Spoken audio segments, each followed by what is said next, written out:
Yeah, for greetings. Me chacha mu nyina no pay. Baby I wish me bia me chiam. Na go straight to the point. And now me say Kwame plus ba be video bi. ODD Asante youth atem. In general, Osanke can say Ghana youth sebe. Oma Jimmy saying the old people. Na Kwame plus enya fault. Kwame plus enya fault. And then for to cry because Ghana youth no and I me blame mo. Ghana youth no follow nearma omontiase. They just follow it. And no me blame mo for somebody like Kwame plus Sebi ebe didi Ghana youth atem. And Ashanti youth atem de Ghana youth nyina afra. E dey tin America sa. E dey na Sebi Ashanti youth omo yere press conference na omo pe. Omo press conference ni nyina good morning Joyce. Enra ne say ye didi omo hene atem.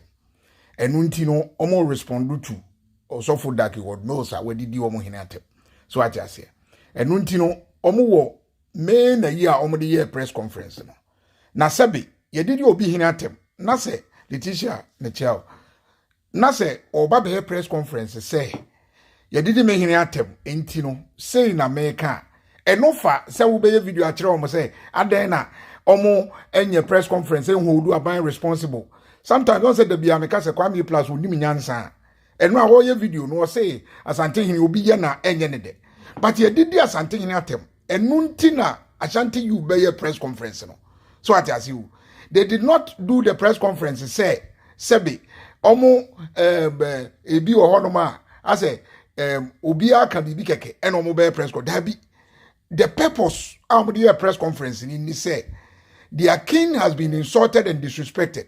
Enunti no omo ntena ase masa anema ne nkon eno fa se Ashanti youth sorry timer so omo demand we ene sa anema no we efa no ho ban tabi am cham se Kwame plus onim nyansa ya na nkrofofo se bia yi wo Kwame plus wo fon tantantan sa no edi aduma na wo ye wo Ghana wo edi aduma na wo ye wo fon tantantan sa no wo me ka wasema utimi soma nkrofo ba me inbox wo ankasa wo ne nam ka kire nkrofo se wa mi ni me na wo dia na wo betimi ame Ghana wona out ni yes ye camp boys out me area me nyi no masa don't come wo fon tantantan ye didi watem kra wo soma nkrofo ba nkrofo inbox be threaten hom wo ankasa ne nam ke kan kire nkrofo ene wo yire se mo ma mi ni me se maka wasem eti wa mi ni me wo fon tantantan no me ye kan wasem kra wo so wa mi ni obi na empo Asante hene a sebe Asante amamuo no enya asem ketwa obi akaseti Asante hene na se Ashanti youth ababo ntia bekasa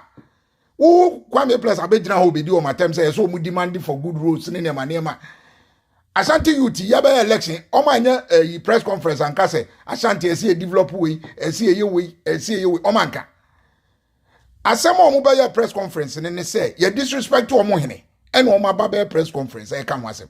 What is the sense of doing video telling them say they have to know my Jimmy obi antimi? What kind of nonsense is this?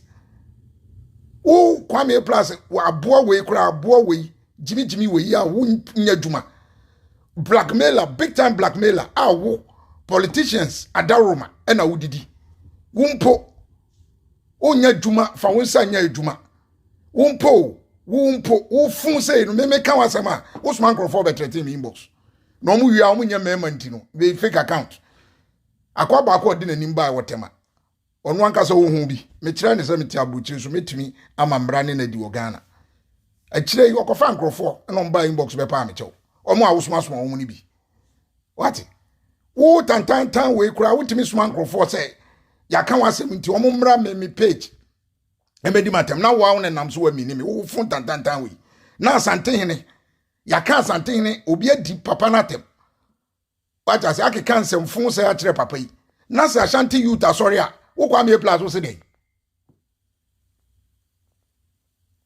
wo Kwame plus wo se dey asemo Ashanti youth kan no wote ya na wante edi enti no mba press conference no asemo wo video a wo ye no wo disrespect Asante hene ana wonim video na wo ye you are disrespecting Asante hene because wo patch so obi di na tema and say o ma wo na se de ba be kasa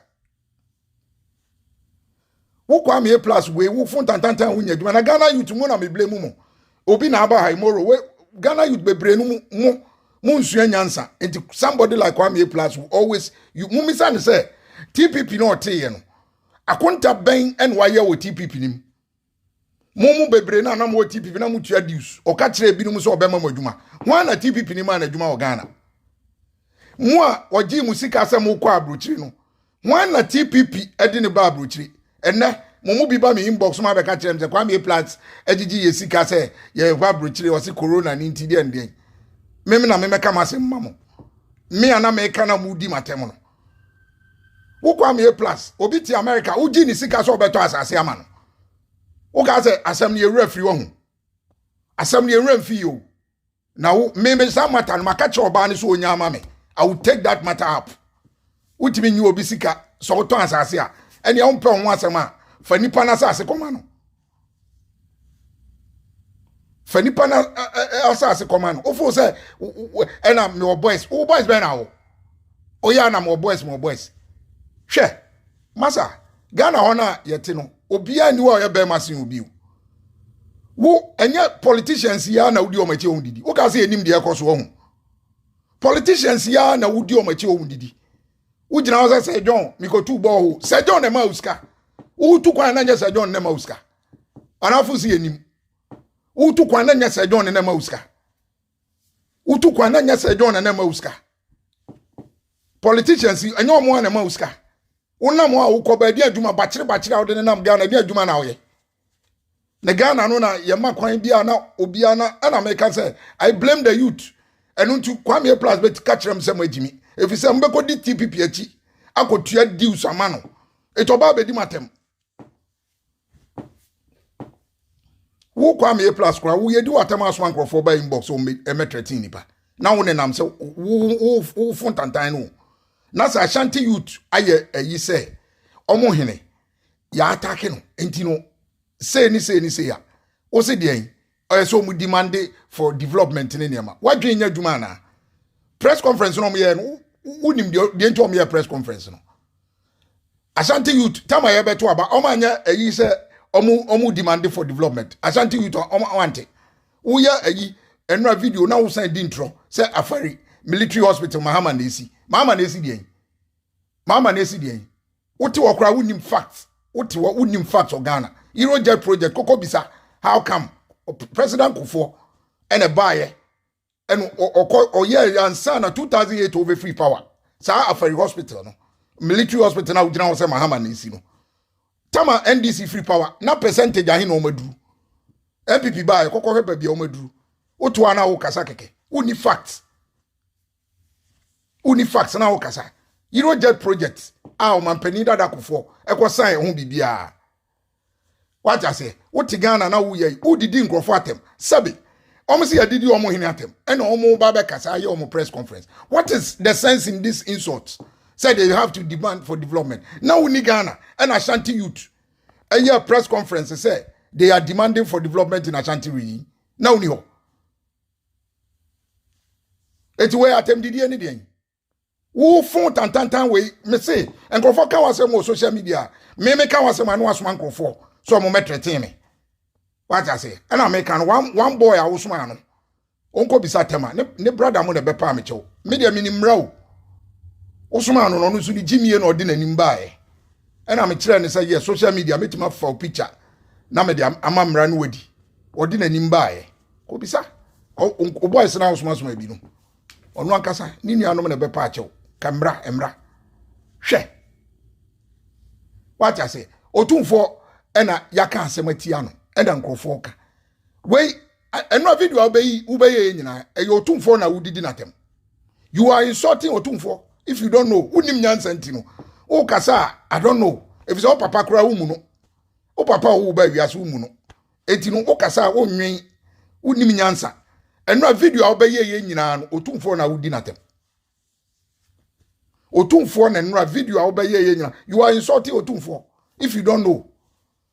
If it's a obi akasetian o Kwame Plus we so obi ka wasema no aba inbox so see wo fun tantan na nko otumfo yaka otumfo asema o person nkrofo ntrance oh enuti no you to no mo na me blame because enema bi o amonte ase na makwa kodi akiri monte ase no makodi akiri because wate TPP na mu di akire TPP mfa dwuma mrem TPP mo ho kire mo kra omoa mo akro ya sa contribute etua dues na mu di akire enti obejimi mu saa na da bia no wasa bedi matem because most of the youth no still one kasa won trance ehun se abrabo we no obra ne one kasa abo age so obi na emeka asem nkyerɛ enti da bia yi riffraff we like Kwame Plus a drunkard we smoke away da bia no obeba beka ensem asebe because mo bedi nachi most of the youth no mo didi nachi because of political expedience say most of his supporters NDC for